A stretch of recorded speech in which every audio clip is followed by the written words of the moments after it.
প্রিয় নবম শ্রেণীর শিক্ষার্থীরা, আশা করি সবাই ভালো আছো। আজকের এই ভিডিওতে আমি তোমাদের গণিত বইয়ের 83 পৃষ্ঠার প্রকৃতি ও প্রযুক্তিতে বহুপদী রাশির 83 পৃষ্ঠার একক কাজ বলছে, চলকের সংখ্যা এবং পদ সংখ্যা উল্লেখপূর্বক 5টি বহুপদী রাশি লেখো এবং প্রত্যেকটি রাশির ধ্রুবপদ এবং প্রত্যেক পদের সহগ বের করো। অর্থাৎ 5টি বহুপদী রাশি লিখতে হবে। 5টি বহুপদী রাশি আমরা লিখবো খাতায়। ঠিক আছে, তাহলে আমরা কীভাবে করবো? চলো, প্রথমে 5টা বহুপদী রাশি বের করার জন্য প্রথমে রোমান সংখ্যার 1 দিয়ে নিই। 1 দিয়ে আমরা একটা লিখলাম যে এক চলক এবং 2 পদ বিশিষ্ট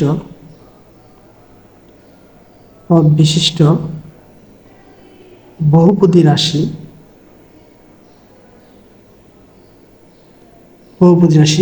যেটার মধ্যে একটা চলক থাকবে এবং 2টা পদ থাকবে, এবং এটা হচ্ছে বহুপদী রাশি। যেমন আমি এটা লিখলাম হচ্ছে 3x + 5। তাহলে এখানে এই বহুপদটিতে, ঠিক আছে, ধ্রুবপদ হচ্ছে 5, কারণ এটার সাথে কোনো প্রতীক নাই। ঠিক আছে, তাহলে আমরা লিখতে পারি বহুপদটিতে ধ্রুবপদ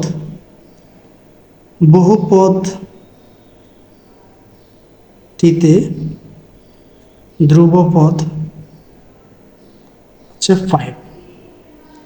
আর 3x পদটিতে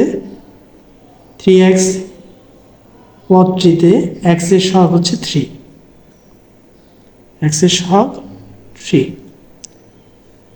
ঠিক আছে, আমি কিন্তু এখানে কেন এটা করলাম, কারণ বলছে কি পদ সংখ্যা উল্লেখ করে 5টি বহুপদী রাশি লেখো। তাহলে আমরা প্রথমে চলকের সংখ্যা লিখলাম, তারপরে কি একটা বহুপদী রাশি লিখলাম। এখন দ্বিতীয় বহুপদী রাশিতে যাব। তাহলে আবার 2 নম্বর দিয়ে লিখতে পারি 2 চলক এবং 2 পদ বিশিষ্ট বহুপদী রাশি 2x + 4y। এখানে চলক হচ্ছে 2টা, x এবং y। আবার কি 2 পদ বিশিষ্ট, একটা হচ্ছে 2x, একটা হচ্ছে 4y, এবং এটাকে একটা বহুপদী রাশি। তাহলে এখানে দেখো, এখানে কিন্তু এই বহুপদী রাশিতে কোনো ধ্রুবপদ নেই। তাহলে লিখতে পারি বহুপদটিতে ধ্রুবপদ কিছুই নেই। তাহলে ধ্রুবপদ কী হবে? 0। এখানে এরকম কোনো সংখ্যা দেওয়া নেই। সংখ্যা যদি দেওয়া থাকতো তাহলে এটা ধ্রুবপদ হইতো। আচ্ছা, এরপরে আমরা লিখতে পারি 2x পদটিতে x এর সহগ হচ্ছে 2, আর 4y পদটিতে y এর সহগ হচ্ছে 4। ঠিক আছে, তো এবার যাব হচ্ছে 3 নম্বর উদাহরণে। 3 নম্বর উদাহরণটা কীভাবে দেবো দেখো। আগে দিয়েছিলাম হচ্ছে 2 চলক, এখন লিখব 2 চলক ও 3 পদ বিশিষ্ট। লিখতে পারি 2 চলক ও 3 পদ বিশিষ্ট বহুপদী রাশি। ঠিক আছে, লিখলাম 3xy - 4x + 6। তাহলে এখানে এই বহুপদটিতে ধ্রুবপদ হচ্ছে কত? 6, কারণ এটার সাথে কোনো সহগ নেই। তাই লিখতে পারি বহুপদটিতে ধ্রুবপদ 6। ঠিক আছে, আচ্ছা, এবং 3xy পদটিতে xy এর সহগ হচ্ছে 3, আর 4x পদটিতে x এর সহগ হচ্ছে 4। ওকে, তো এবার যাবো হচ্ছে 4 নম্বর উদাহরণে। তো 4 নম্বর উদাহরণে যাই। 4 নম্বর উদাহরণটা কীভাবে দেবো? 4 নম্বর উদাহরণ হচ্ছে লিখবো হচ্ছে এক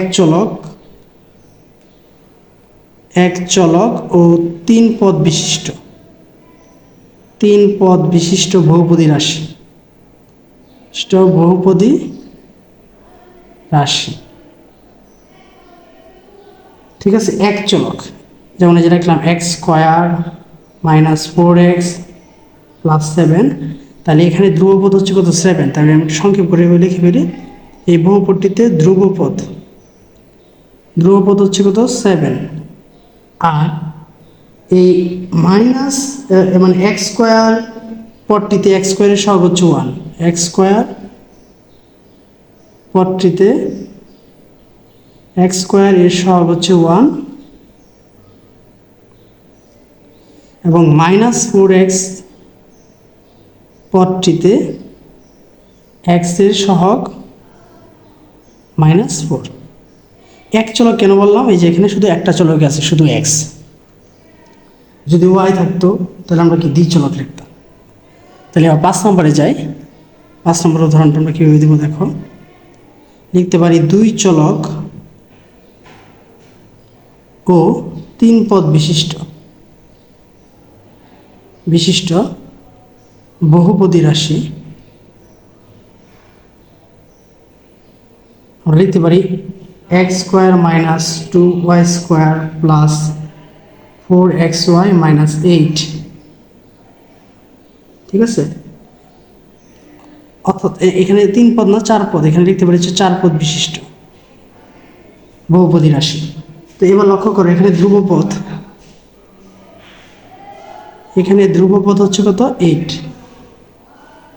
আর x স্কোয়ার এর সহগ হচ্ছে কত 1 এবং 2y স্কোয়ার এর y স্কোয়ারের সহগ হচ্ছে -2 এবং 4xy এর xy এর সহগ হলো 4। ঠিক আছে, এই ছিল তোমাদের বইয়ের একক কাজের যে 5টি কি বলছিল যে চলকের সংখ্যা এবং পদ সংখ্যা লেখো, 5টি বহুপদী রাশি লেখো এবং প্রত্যেকটি রাশির ধ্রুবপদ এবং প্রত্যেক পদের সহগ বের করো। এই যে আমি এই ভিডিওতে এখানে 5টা পদেই নির্ণয় করলাম, 5টা পদেরই চলক, বহুপদী রাশি এবং সবগুলো সহগ নির্ণয় করলাম। তো আশা করি ভিডিওটা তোমাদের কাছে ভালো লেগেছে। ভিডিওটি যদি ভালো লেগে থাকে তাহলে অবশ্যই চ্যানেলটাকে সাবস্ক্রাইব করে পাশে থাকবে এবং পরবর্তী ভিডিও পাওয়ার জন্য